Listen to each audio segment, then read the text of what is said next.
Hello, and welcome to Paper Pilgrims, a new literary podcast. Travel with us through time as we explore books from around the world. I'm Sneha Nagesh, And I'm Alex Breeden. and this is our pilot episode. Woohoo! Yay. We're really excited. We are lovers of books with a background in creative writing and literature. And in this podcast, we talk about exceptional books. Over the course of a series of episodes, we plan to cover broader cultural and historical themes while exploring different parts of the world. In this first series, we discuss books written and set in post war Japan. That's right. And post-war Japan is, I think, particularly interesting and for anyone who takes a look at the history. It's a period of major crisis and transformation in Japan. This is the only time Japan really ever lost to a foreign power.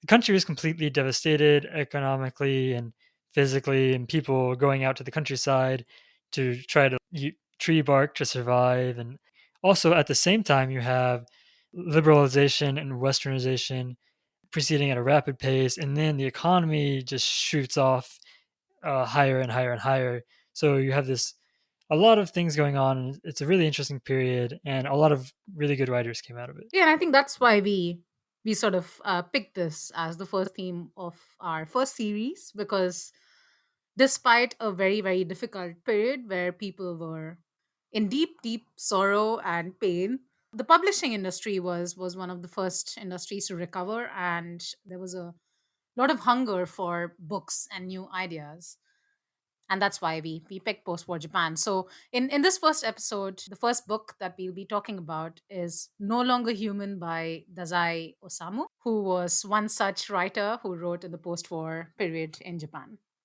So to start with, let's listen to a reading from the book. I have lived a life of much shame. The life of a human being is something I don't understand in the slightest. I was born in the Tohoku countryside, and so the first time I saw a steam engine I was already quite grown up. I went up and down the bridge of the railway junction, never noticing that it was built to straddle across the railway tracks, and I believed it had been built, like a western playground, only to make the railway station grounds more complexly entertaining, more stylish. Later, I discovered that this was nothing more than an exceptionally practical staircase to allow passengers to cross over the railway tracks, and I immediately lost all interest.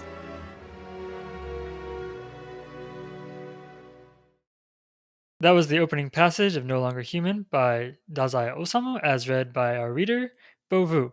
So in this passage, you can already see a lot of the themes that come out in the book, or the major theme that comes out in the book, which is this sort of inability to relate to other people. Whereas you've got this railway track, and it's just a practical thing, or a railway, a stairs over the railway, and it's just a practical thing. But the narrator sees it as something aesthetic, which no one else really gets. So Dazai Osamu, when he was writing this book, he seems to have taken a lot of parts from his own life as an inspiration to the book. So there's heavy parallels with the book.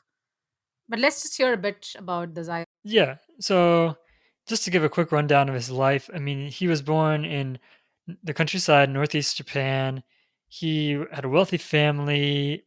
He started writing from an early age, and then went to Tokyo, studied French literature, but didn't really know French, so that was a problem. He had several suicide attempts, became addicted to drugs, had a lot of different partners. He was never drafted for the war, so he kept writing during the war, and was one of the most productive writers during the war, actually. And then after the war, he finishes No Longer Human, and that's his last novel, and he succeeds in committing suicide after finishing the book. Right. So a very eventful life, albeit quite short. But No Longer Human became very popular in Japan. Its content is quite depressing, and there's a lot of dark content in the book. But despite that, it's even today it's considered one of the country's best-selling books. And the reason for that was partly because of the time it was published in, which was the post-war Japan period, as we talked about a bit earlier. And in 1948, when the book was published, people could relate a lot to the to the narrator and the unmoored lifestyle that the narrator of the book leads as well. Yeah, and even now it has some things that relate strongly to Japanese culture in terms of sort of feeling like an outsider and the cultural, a strong sense of cultural shame. Yeah, so there's a lot of parallels in the book with Dazai's life that do come up, but we're going to try and talk about the book without thinking about Dazai's life too much. So let's start by talking about the structure of the book. So we start with this prologue, and the prologue has an unnamed narrator who we assume is basically the author, Dazai himself. And then he's looking at these three photographs, and this is sort of a method of characterization for our main narrator for the following notebooks that we're going to read. And this narrator is named Oba Yozo. And so basically, Oba Yozo is sort of when he's young, when he's a little kid, he's sort of ugly if you're anyone who recognizes beauty, and then he's a very hollow person. So even if he looks on first glance like he's happy or whatever, on the inside he's got nothing going on. He's very disconnected and unfulfilled as a person. I mean, he's also a child, so Sure. he Well, doesn't. the other there's two more photographs, right? So the as a Yes, high school student, um, and then as just older, and then yeah, he looks dead. I mean, he basically in all the photos he's hollow to some degree or the other, or he's yeah. He's clearly got a very internal sense of trouble. You can see that there's some disillusionment with how he sees the world, but he's part of a very rich family. So and Yozo lives a very comfortable life. So yeah. So moving into this is the first notebook here when Yozo is narrating everything now. Yeah, so he lives in the countryside with his rich family. Yeah, and he's disconnected from all of them. He describes these meals with his family as being very cold and sort of ceremonial, and he's sort of there's a sense of fear there almost, and he doesn't even understand what it is to be hungry. These meals are really unpleasant to him. He doesn't want to be around his yeah, family. It seems basically like. because he is well taken care of, he doesn't experience hunger, and so he doesn't understand it. But on the other hand, what he also doesn't get is because it is a rich family, there's lots of customs and traditions, and obviously no one sits him down and explains this to him.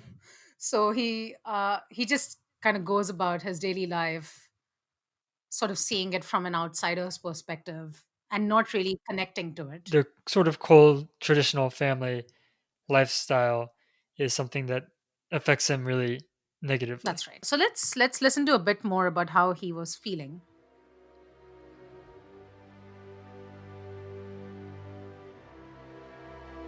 I have not the slightest idea of the nature or the degree of the suffering of my neighbors. They bear practical pain, a pain that can be resolved simply by eating. But that is probably the greatest anguish, a depth of hell so lurid that it would blast away my 10 misfortunes. I do not know. But are these people really in pain, if despite this they rarely commit suicide and do not go crazy?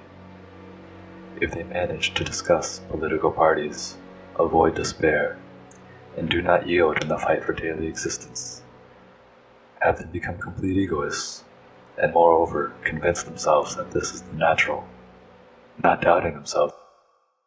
Yeah, so that was our reader Bo Wu. And in this passage, it's clear that Yozo is unable to understand how people go about their daily lives.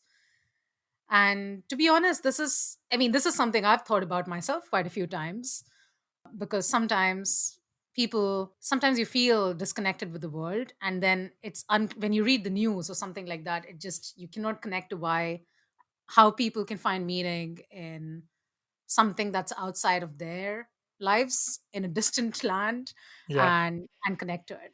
Yeah, I think this is one of the real strong points of the book is these sort of passages that are just very easy to sympathize with and are sort of make you feel like they're feelings that you feel that no one else has. Yes, Yes. but probably everyone has. Right, exactly. Which is sort of the trick of the entire book, I think. That's one of the main reasons I enjoyed this book very much. Yeah. But so, in order to get around this sort of inability to understand people and even fear of other people, he Yozo becomes a clown, and that's this clowning and sort of making jokes is his way of connecting with people and deflecting their anger from him. Yeah, he's so terrified of being judged or criticized that he'd rather play the fool and get some laughs instead. That's essentially Yozo's personality bottled down in the first part Right. of the book. Exactly. So there's several examples through the first notebook where he's acting the jester. So for example, he during the peak of the Japanese summer, which for those listeners who are not familiar with summer in Japan is a very very hot and humid and terrible time. Yes. Sneha is uh, enjoying that right now, actually. that's right. It's I'm in Kyoto, Japan, and it's very very hot, and I can't fathom how Yozo managed to, during the peak of summer, pretend like he puts on his sister's stockings under his kimono, but he makes it appear like he's wearing a sweater inside his kimono, and he runs around the house and gets a lot of laughs from his family who think he's crazy to put on a sweater during the peak of the Japanese summer. Right. But he is like in his internal monologue in the narrative we're reading. He's like, I'm not. Of course, I'm not crazy. I'm not stupid. I wouldn't put a sweater on in summer, but I was just doing it to get these people to laugh at me. And this is a recurring theme where he does these things that will give him acceptance from his family or affection, and he doesn't believe in why he in the things that he's doing. So another example is when his father asks what he wants as a souvenir from his business trip, because his father is going to Tokyo. He knows that his father expects him to say that he wants a lion mask, but he doesn't want a lion mask, and yet he sort of ends up writing that as down in the list that his father asks for, Right. just so he could get, just so his father could love him a little more. Yeah. And then shortly after this, he begins schooling. He goes to school and he gets respect because he's sort of from a wealthy family, but he actually doesn't like that respect because he thinks it's a sort of like a people expect things from him and he's afraid of that, I guess. And he Um, didn't do anything to didn't do anything deserve to that earn respect. it. Sure. Just born in that family. Right. A common fear for probably, or a common feeling for many rich people around the world, probably. Yes. I mean, definitely for some rich people, sure. And then he continues his clowning at school and he's very successful, in particular with his teachers who he writes all of these stories that are ridiculous.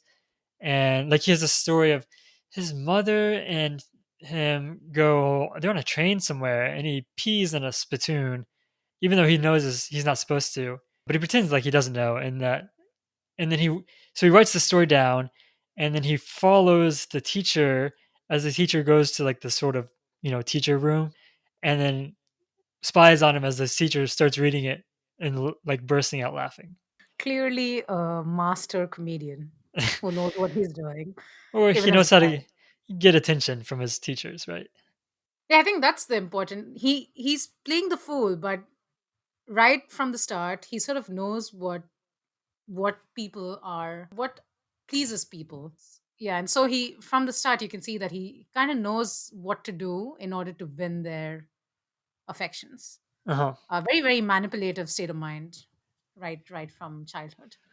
So he's going to school and he has a pretty normal life at school, but at home there's also a very vague passage about this time in the book which suggests that Yozo is being abused by his servants. And he won't tell his parents or anyone else because he's become used to concealing the truth. He doesn't trust people. And to illustrate this, he has this one passage where he's talking about his father is giving the opening speech for some other political speech, and all of his father's friends after the speech, they're all like basically saying how terrible it is and how boring it was. But to his father's face afterwards, they're like, "Oh, that was such a great speech," and just like sucking up to him. And so all of these little and this is a small instance, but in general, he doesn't trust people because of this behavior. Right. So when it's suggested in the book that his servants are sort of abusing him, he's clearly disturbed by this, but he doesn't talk about it, and he kind of says that this is also a way of understanding how distrustful human beings are. So he kind of tries to learn from this disturbing experience in some way. Or he's just totally sealed off from trust because of it, right? Yeah, he accepts that to be the norm, that people are going to be they're going to be insincere and they're going to be cruel, and there's nothing he can do about it, so he Right, just that's the lesson continues he to. takes away. Yeah. So that's the end of notebook 1. Yes. So at the start of notebook 2, Yozo is he's going to high school, so the high school is in a slightly different area. He's like hanging out. He's living at his cousin's house, right? Yes, which is by the seaside. So in this part, there's lots of beautiful descriptions of Japanese countryside by the sea. Yeah, just to read a passage to illustrate this. Soon a snowstorm of blossoms would scatter innumerable petals into the water, flecking the surface with points of white which the waves carried back to the shore. So there's lots of very naturalistic descriptions throughout the book that I think are just really beautiful and well written. Yeah, interspersed by depressing content. But For sure. like I think these descriptions are a good anchor for the reader as well, just to pull yourself out of the world of Yozo Yes. into back into the real world, which isn't that bad. So he's in high school, and Yozo is continuing to do the same of what he used to do. He continues to act the fool. He's not a bad student, so he gets decent grades. He makes friends, but they're kind of distant to him. And then he meets this other kid called Takechi.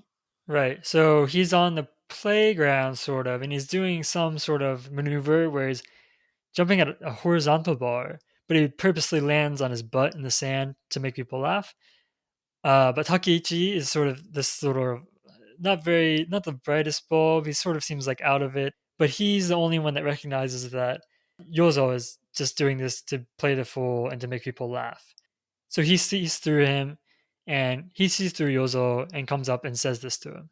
Yes, and that passage is quite chilling in the book, because Right. you can, as a reader, you can relate to. So Yozo takes this very very badly, and as a reader, you can relate to why he feels that way, because this is basically the construct of his life and how he lives. And if someone can see through his charade, then he sort of feels like he's laying himself bare, and he has to rethink his whole life strategy. So he takes this very, very badly. And his scheme to get over the fact that Takechi saw through his charade is to try and make friends with Takechi. Right. Yeah. So his way of mending this is to sort of co-opt Takeichi to his side. And so one day when it's raining at school, he takes advantage of this situation to basically pull Takeichi home. And then once they're at Yozo's house, he realizes that Takeichi has all this like pus coming out of his ears. I'm not sure why really, but yeah. So he starts taking care of Takeichi. He like cleans his ears for him. And then Takeichi has makes this prophecy at this point, which is like, oh, women are really going to love you because you, I guess the way you take care of people, right? By then, he is also quite good looking, I think, Yozo, according to Takechi anyway. Or maybe he's like hitting puberty and he's growing Probably. up. I guess that's it. Sure. His voice is cracking. But at this point, women come into the picture. Many, many women. The start of many, many, many women.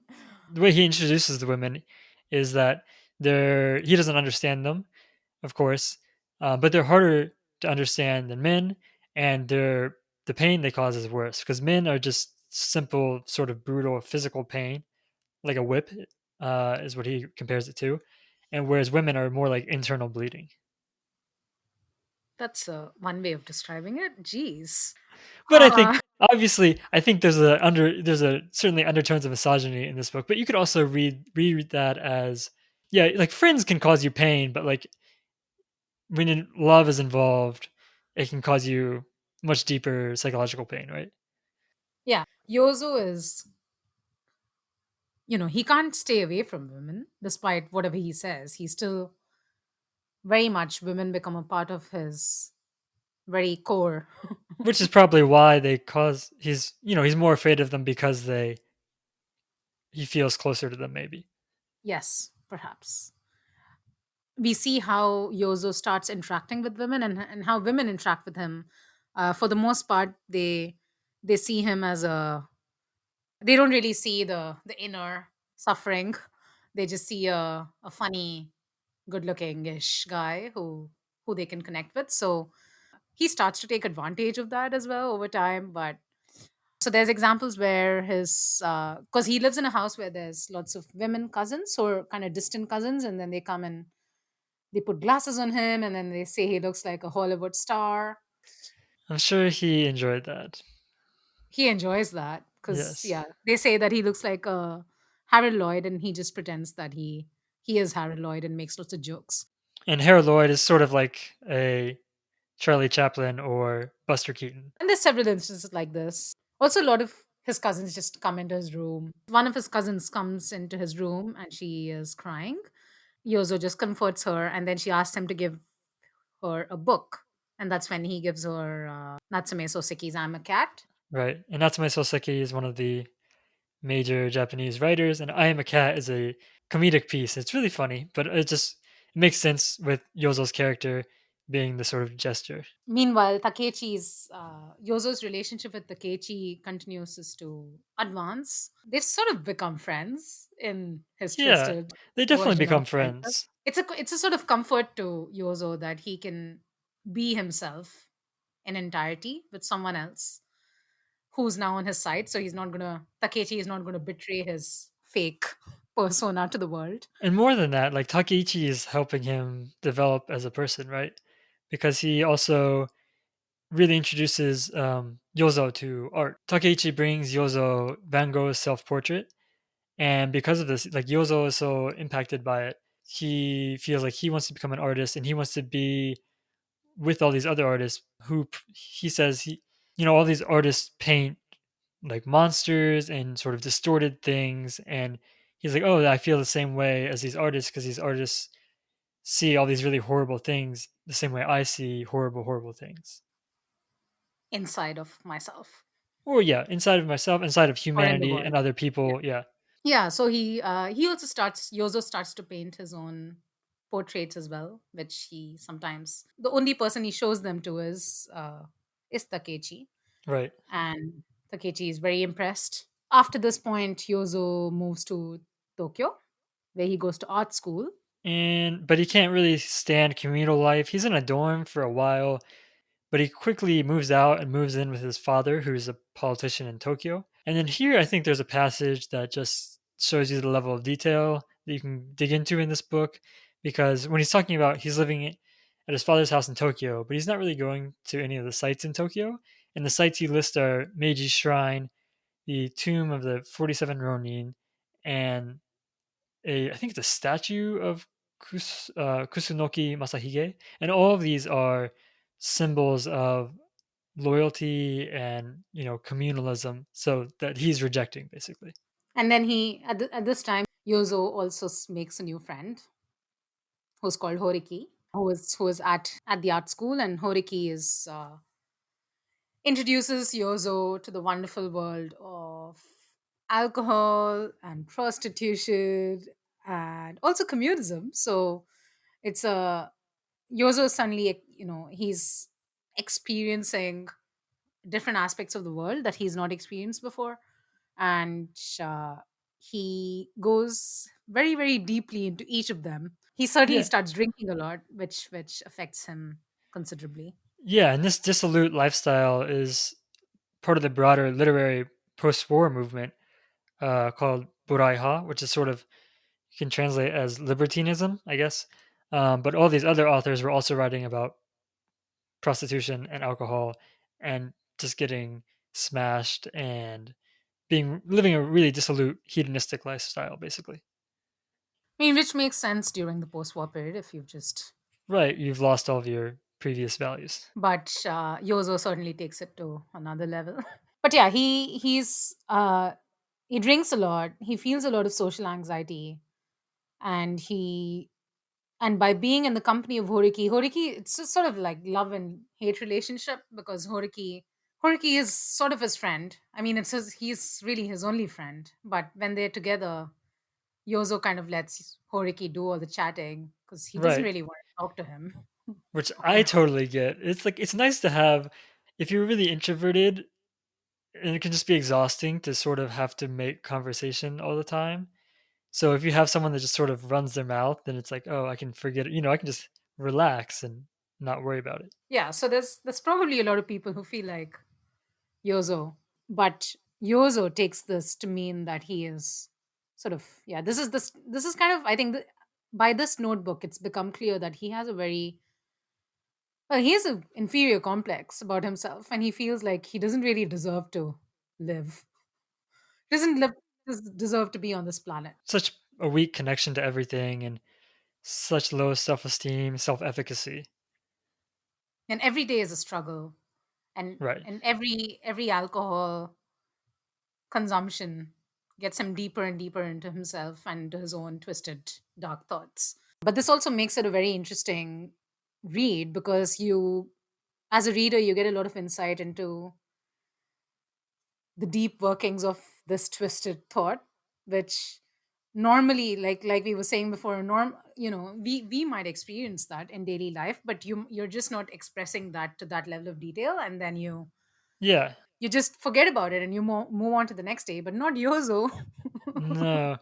Dazai has done some really good verbalization of very common thoughts that occur to most people, I think. And obviously, when Horiki and Yozo go drinking, so Yozo and Horiki they frequent all these drinking Cafes. spots or Yeah. cafes. They go to cafes, but they also go to Quote unquote cafes. where there are often women who serve them, and sometimes they're sort of playing, the women are playing roles of hostesses and sometimes also prostitutes, but basically Yozo starts to form relationships with some of these women. This is his training with women, as he calls it. It's yeah, that's his words, not ours. But he says that he enjoys sleeping with prostitutes because he feels that they are empty like him, Right.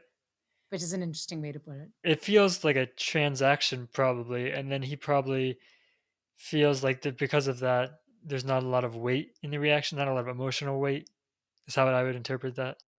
Well, clearly he gets some pleasure from it. That's why he continues to do it. But he then feels guilt about that pleasure, I guess. And then he's just thinking deeply about why he continues to do it, but that doesn't deter him. He keeps going to prostitutes and sleeping with them and thinking about it. And it's like a cycle of, Self hate. yeah, basically. Okay, so we made some good ground, I think, in No Longer Human. So we'll wrap it up there for today and pick up in the middle of Notebook 2 in next episode. Right. And we plan to release episodes every 2 weeks, ideally, to start with. Yeah, that's it. Thank you for listening.